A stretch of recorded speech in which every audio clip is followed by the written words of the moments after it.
Politics is just Hollywood for people who like power more than fame. I've spent the last 15 years learning that lesson. I am a political strategist. I don't go on TV. I don't give interviews.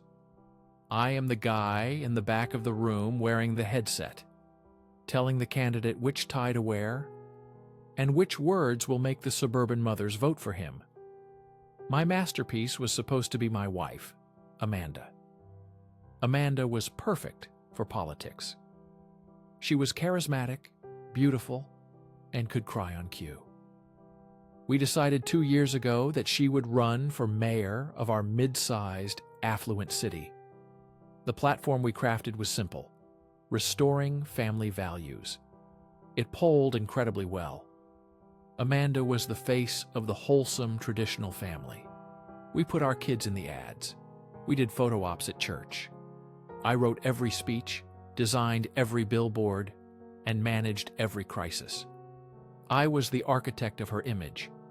I didn't realize I was building a monument to a fraud. Amanda loved the spotlight. She loved the applause. But as the campaign gained momentum, she started loving something else: the money. Specifically, the money coming from a man named Conrad Sterling. Sterling was a real estate developer with a reputation for bulldozing historic neighborhoods to build luxury condos. He was our biggest donor. He maxed out his personal contributions and funneled millions more through super PACs. I warned Amanda about him. He's toxic, Mandy. If the press finds out we're in bed with Sterling, the woman of the people image is dead. Amanda just laughed, fixing her makeup in the mirror. Don't be such a Boy Scout, David. Sterling is a necessary evil. He pays for the ads that get you your win. Get us the win, I corrected. Right, she said, checking her phone. Us. Part 2. The War Room. The betrayal didn't happen in a hotel room. It happened in the War Room, our campaign headquarters. It was 3 weeks before Election Day. We were leading in the polls by 4 points. It was a tight race. I had stayed late to edit a new attack ad. The office was empty, or so I thought. I saw a light on in Amanda's private office. I walked towards it, intending to tell her to go home and get some sleep. The door was slightly ajar. I heard Sterling's voice. The zoning permits for the riverfront project are ready to go. I just need you to sign the executive order on day 1. I told you, Conrad. Amanda's voice purred. I can't sign it on day 1. It looks suspicious. Give me a month. I'll fire the current zoning board, install your guys, and then we push it through. Smart girl, Sterling said. And what about David? He's going to ask questions. He reads every document. David is a tool, Amanda sighed. He's useful for the campaign, but he's exhausted his purpose. Once I win, I'm appointing him to some meaningless special advisor role. He'll be so busy cutting ribbons, he won't notice us running the city. And the divorce? After the first term, she said. The voters hate a divorced mayor. But in 4 years, who cares? By then, we'll have enough money offshore from the riverfront deal to buy an island. I stood in the hallway, the coffee in my hand turning cold. It wasn't just an affair. It was a conspiracy. She was selling the city to a developer. She was planning to defraud the voters. And she was planning to keep me around as a prop for 4 years before discarding me like a used campaign sign. I peered through the crack in the door. Sterling was sitting on her desk. She was standing between his knees, straightening his tie. To the future mayor, Sterling toasted with a glass of scotch. To us, she replied, and kissed him. Part 3. The opposition, research. In politics, when you find dirt on your opponent, you leak it to the press. But when you find dirt on your wife, you hold on to it, you weaponize it, I went back to my desk. I didn't scream. I didn't cry. I put on my headphones and I went to work. I am a strategist. My job is to control the narrative. And the narrative just changed from victory to annihilation. I needed hard evidence. I installed keyloggers on the campaign computers. I placed a hidden microphone in the war room. Over the next 2 weeks, I gathered everything. I recorded them laughing about the stupid voters who believed the Family Values Act. I recorded them discussing the bribes. I downloaded the emails where Sterling outlined exactly which historic buildings he would destroy once Amanda was in power. I had enough evidence to send them both to federal prison for corruption, but prison was too easy. I wanted total destruction. I wanted it to happen live. Part 4. The Get Out the Vote. I continued to run the campaign. In fact, I worked harder. David, you're on fire, Amanda told me a week before the election. These new poll numbers are amazing. You're going to get me that win. I promise you, Mandy, I said, looking her dead in the eye. Election night will be a night the city never forgets. That's my supportive hubby, she beamed, patting my cheek. I encouraged her to lean harder into the family angle. I wrote a speech for her final rally where she talked about integrity, transparency, and the sanctity of marriage. Every time she said those words, the fall became higher. I invited her parents to the victory party. I invited the national press. I made sure every major news network had a live feed set up. Sterling was there, of course. He was in the VIP section, looking like the cat who ate the canary. Part 5. Election night. November 5th. The polls closed at 8:00 p.m. By 10:00 p.m., the results were trickling in. It was a landslide. Amanda won with 62% of the vote. The ballroom at the Grand Hotel was packed. Balloons, confetti, champagne.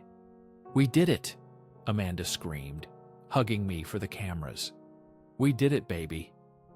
"You did it," I smiled. "Go get ready for your speech." I went to the AV booth at the back of the room. The tech guy, a kid named Mike, was queuing up the victory video. It was a montage of Amanda kissing babies and shaking hands, set to uplifting music. "Hey, Mike," I said. "Change of plans. Amanda wants to run a different video first, a special tribute to her biggest supporters." "Oh, okay," Mike said. "Do you have the file?" "Right here." I handed him a USB drive. It's titled thetruth.mp4. Don't play it until she starts talking about honesty. "Got it, boss." Part 6. The victory speech. 11 p.m., primetime news. Amanda walked onto the stage. The crowd went wild. Sterling was standing in the front row, clapping louder than anyone. Amanda approached the podium. She looked radiant. "Thank you," she shouted. "Thank you to the people of this great city." Cheering. "We ran a campaign on principles," she began. "We promised you that we would bring decency back to City Hall. We promised you family values." She paused for effect. "And most importantly, we promised you honesty." That was the cue. The giant screen behind her, which was displaying the campaign logo, flickered. The audio system crackled. Then a voice boomed through the ballroom speakers. Sterling's voice. "The voters are idiots. They'll swallow anything if you put a flag on it." The crowd quieted down. Confusion rippled through the room. Amanda turned around, looking at the screen. "What is that?" she whispered into the mic. Then the video started. It wasn't a montage of babies. It was the hidden camera footage from the war room. Grainy, but clear enough. Amanda on screen. "David is a tool. He's exhausted his purpose. We'll dump him after the election." The crowd gasped. Sterling on screen. "And the zoning permits?" Amanda, on screen. Done. We bulldoze the park on 5th Street and put up your condos. The Historical Society can cry about it later. Sterling on screen. To the future mayor. Amanda on screen. To the money. And then the kiss. The long, lingering, adulterous kiss.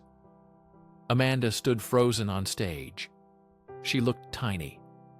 Sterling tried to push his way through the crowd towards the exit, but the room was too packed. The press photographers were no longer taking pictures of the stage. They were turning their lenses on Sterling. I picked up the microphone in the AV booth. "Ladies and gentlemen," my voice echoed over the PA system. "I'm David, the campaign manager, and the soon-to-be ex-husband." Amanda looked up at the booth, her eyes filled with terror. "The video you just watched has been simultaneously uploaded to the FBI's corruption tip line, along with 500 pages of emails detailing the bribery scheme between the mayor-elect and Mr. Sterling." Part 7.